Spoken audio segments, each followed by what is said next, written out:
नमस्कार, मैं अंशु और आप देख रहे हैं हिंदुस्तान समाचार। चलिए खबरों की तरफ रुख करते हैं। उत्तराखंड में प्रवासियों के आने का सिलसिला लगातार जारी है। उत्तराखंड के बॉर्डर नारसन पर सभी लोगों का रजिस्ट्रेशन किया जा रहा है। वहीं नारसन बॉर्डर पर कई लोग प्रवासियों की मजबूरी का फायदा उठाकर उनसे रजिस्ट्रेशन और पास बनाने के नाम पर अवैध वसूली कर रहे हैं। वहीं देर रात एक व्यक्ति पर भी पास बनाने के नाम पर 300 रुपए की अवैध वसूली का आरोप लगा है, जिससे बाहरी राज्यों से आने वाले लोगों में काफी नाराजगी भी है। दरअसल ये पहला मामला नहीं है जब उत्तराखंड नारसन बॉर्डर के पास के नाम पर अवैध वसूली की शिकायत सामने आई हो। इससे पहले भी ज्वाइंट मजिस्ट्रेट रुड़की द्वारा कार्रवाई को अंजाम दिया गया था। सबसे खतरनाक बात तो ये है कि बाहर से आने वाले प्रवासियों को बिना जांच किए उत्तराखंड में प्रवेश अवैध उगाही के चलते करा दिया गया, जो उन लोगों के साथ भी खिलवाड़ है और वो जिस शहर में पहुंच रहे हैं उनके लिए भी खतरा है। खैर, अधिकारी तो पूरी तरीके से चुस्त दुरुस्त हैं और ऐसे मामलों में तुरंत कार्रवाई को अंजाम दे रहे हैं। वहीं रुड़की ज्वाइंट मजिस्ट्रेट नमामि बंसल का कहना है कि उन्हें शिकायत मिली थी कि बाहर से आने वाले लोगों से रजिस्ट्रेशन के नाम पर पैसे लिए जा रहे हैं। साथ ही आसपास के होटल और ढाबे वाले इस तरह से कार्य कर रहे हैं। यदि कोई भी व्यक्ति इस तरह से बाहर से आने वाले लोगों से पैसे लेता पकड़ा गया तो उसके खिलाफ कठोर कार्रवाई की जाएगी। रुड़की से हिंदुस्तान समाचार के लिए ब्यूरो रिपोर्ट। देखिए, इस प्रकार से नारसन जो हमारा चेक पोस्ट बना हुआ है बाहर से आने वाले सभी लोगों के लिए स्क्रीनिंग के प्रक्रिया के संदर्भ में, उस संदर्भ में हमारे द्वारा लगातार वहां पे विजिट किया जाता है। ऐसी बात संज्ञान में आ रही थी कि कुछ लोगों द्वारा लोगों से रजिस्ट्रेशन के लिए भी पैसे लिए जा रहे हैं। तो उसके आधार पर वहां पे आसपास जितने भी होटल और ढाबे बने हुए हैं उनमें छापेमारी कर ये पता चला कि एक पर्टिकुलर व्यक्ति वहां पर लोगों से रजिस्ट्रेशन कराने के पैसे ले रहे थे, जो कि कतई इलीगल है।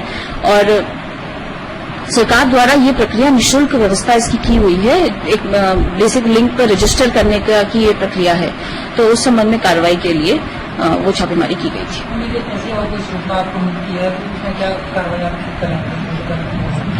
जो भी तहरीर मिलती है इस प्रकार की किसी भी घटना की या किसी भी प्रकार की गतिविधि की, तो उस पर कड़ाई से संज्ञान लेते हुए छापेमारी कर कार्रवाई की जाती है। पेट्रोल और डीजल के दामों में लगातार हो रही बढ़ोतरी के विरोध में कांग्रेसी कार्यकर्ता सड़कों पर उतर गए हैं। जी हां, पेट्रोल डीजल के दामों में लगातार हो रही बढ़ोतरी के चलते मंगलोर कस्बे में सैकड़ों कांग्रेस कार्यकर्ताओं ने विरोध प्रदर्शन किया और मोटरसाइकिल को घोड़ा बुग्गी पर रखकर पेट्रोल के दामों में बढ़ रही बढ़ोतरी को लेकर सरकार के खिलाफ नारेबाजी करते हुए NH 58 हाईवे पर विरोध प्रदर्शन किया।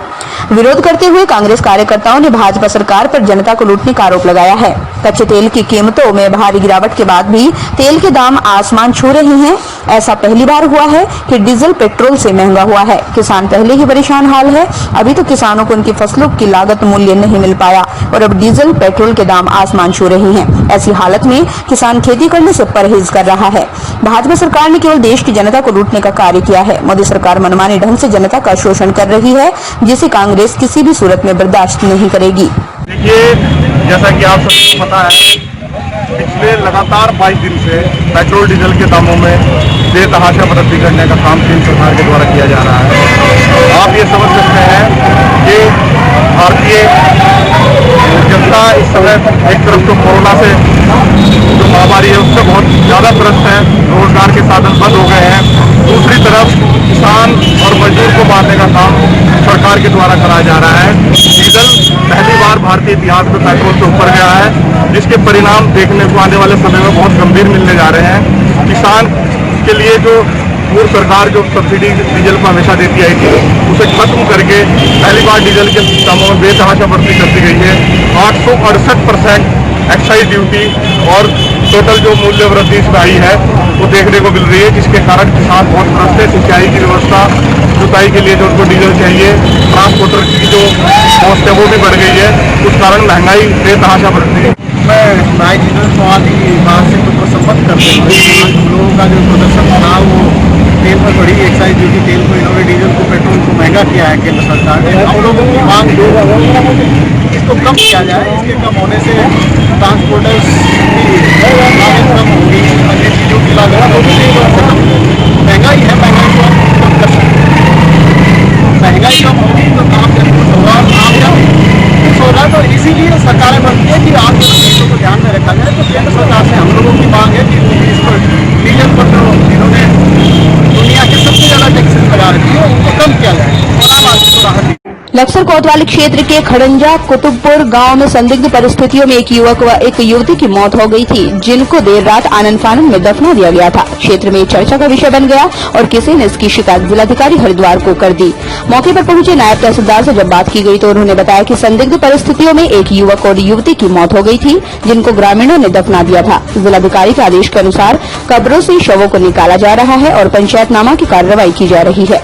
वहीं मौके पर पहुंचे एसआई ब्रजपाल सिंह से जब बात की गई तो उन्होंने बताया कि संदिग्ध परिस्थितियों में एक युवक और युवती की मौत हो गई, जिन्हें दफना दिया गया था। अब मजिस्ट्रेट की मौजूदगी में शवों को कब्रों से निकालकर पंचायतनामा भरकर पोस्टमार्टम के लिए भेजा जा रहा है और पोस्टमार्टम रिपोर्ट में जो भी सामने आएगा उसी के अनुसार कार्रवाई की जाएगी। लक्सर से राहुल सैनी की रिपोर्ट। लड़का लड़की की जो है संदिग्ध हालत में मृत्यु होना बताया गया है। इसमें के जो है मजिस्ट्रेट साहब की मौजूदगी में उनकी जो है शव को निकाला जा रहा है, पंचायतनामे की कार्रवाई की जा रही है। बाकी जो चीज़ जांच में होगी वो बस ये कल इनकी संदिग्ध मृत्यु हुई थी और डीएम साहब के आदेश से जो है इनको मजिस्ट्रेट की उपस्थिति में निकाल के पीएम होगा इनका और ये कार्रवाई की जा रही है। नहीं, क्या इन लोगों मालूम ये तो पुलिस वाले जाने हैं, तो पुलिस वाला का उत्तराखंड में प्रवासियों का आना लगातार चल रहा है। मंगलोर के नारसन बॉर्डर पर प्रवासी अलग अलग जगहों से वापस आ रहे हैं। आपको बता दें कि बीते दिनों से मंगलोर के नारसन बॉर्डर पर प्रवासियों की भारी भीड़ देखी जा सकती थी, लेकिन कुछ दिनों से ये संख्या कम दिखाई दे रही है। वहीं स्वास्थ्य विभाग द्वारा कोरोना के सैंपल अब नारसन बॉर्डर की जगह सामुदायिक स्वास्थ्य केंद्र नारसन में लिए जा रहे हैं, जिससे यात्रियों की भीड़ भी कम हो गई है। वहीं चिकित्सा अधिकारी विवेक तिवारी ने बताया कि बॉर्डर पर सैंपल लेने में दिक्कत आ रही थी, जिसकी वजह से कोरोना के संदिग्ध व्यक्तियों के सैंपल की सुविधा अब स्वास्थ्य केंद्र में ही कर दी गई है। मंगलोर से अनिल सैनी की रिपोर्ट। बॉर्डर चल रही है और ये बॉर्डर पे सैंपलिंग करने का फैसला भी हमारी पूर्व मुख्य चिकित्सा अधिकारी महोदय द्वारा लिया गया था कि हम लोग बॉर्डर पे सैंपल करेंगे, जिसकी वजह से काफ़ी पॉजिटिव केसेस भी हम लोगों ने ट्रेस किए हैं। और अभी जैसा कि क्षेत्र में अभी आप देख रहे होंगे कि केसेस बढ़ रहे हैं, कि हमको पॉजिटिव केस ज़्यादा मिल रहे हैं, तो उसका देखिए मुख्य कारण ये है कि हमारी सैंपलिंग अच्छी हो रही है। जो हमारे तरफ से जो सैंपल की क्वांटिटी बढ़ाई गई है कि ज़्यादा से ज़्यादा सैंपल किया जाए, उसका मकसद भी यही था कि जितना हम सैंपल करेंगे उतने ज़्यादा पॉजिटिव केस को ट्रेस कर पाएंगे और ट्रेस करेंगे तो उनका इलाज करेंगे। अब अगर हमको पता ही नहीं चलेगा कि भाई पॉजिटिव केस है हमारे गाँव में है, हमारे क्षेत्र में है, तो वो फिर और संक्रमित करेगा लोगों को। तो केसेस बढ़ने का एक मतलब ये भी होता है कि हमारा काम पहले से ठीक चल रहा है, सैंपलिंग अच्छी हो रही है, तो इसको अन्यथा न लिया जाए कि भाई केसेस बढ़ रहे हैं मतलब स्थिति खराब हो रही है, ऐसा नहीं है।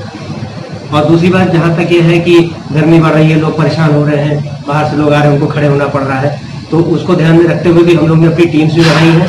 प्रशासन की तरफ से भी वैसी जगहों पे पानी है उसकी व्यवस्था की गई है कि लोगों को दिक्कत ना हो। और थोड़ा सा आपने ये भी ध्यान दिया होगा कि अब बाहर से आने वालों की संख्या पहले के तुलना में कम हो गई है, उतनी भीड़ अब नहीं है बॉर्डर पे भी, कि जैसे पहले एक दिन में 1500 2000 लोग आते थे, अब उतना नहीं रहेगा, 300 400 500 ऐसे लोग आ रहे हैं।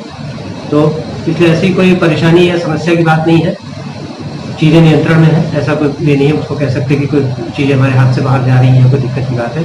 और सभी विभागों का सहयोग हमें मिल रहा है इसमें और काम अपनी क्षमता के हिसाब से सभी लोग अपनी क्षमता के अनुरूप कार्य कर रहे हैं। तो ये थी हमारी आज की स्पेशल रिपोर्ट। बाकी की खबरों के लिए देखते रहिए हिंदुस्तान समाचार। नमस्कार। देश दुनिया की हर छोटी बड़ी खबर देखने के लिए हमारे चैनल हिंदुस्तान समाचार को सब्सक्राइब करें और बेल आइकन दबाएं, जिससे आपको हर खबर समय से मिलती रहे। अधिक जानकारी के लिए संपर्क करें। Contact number 9758723492।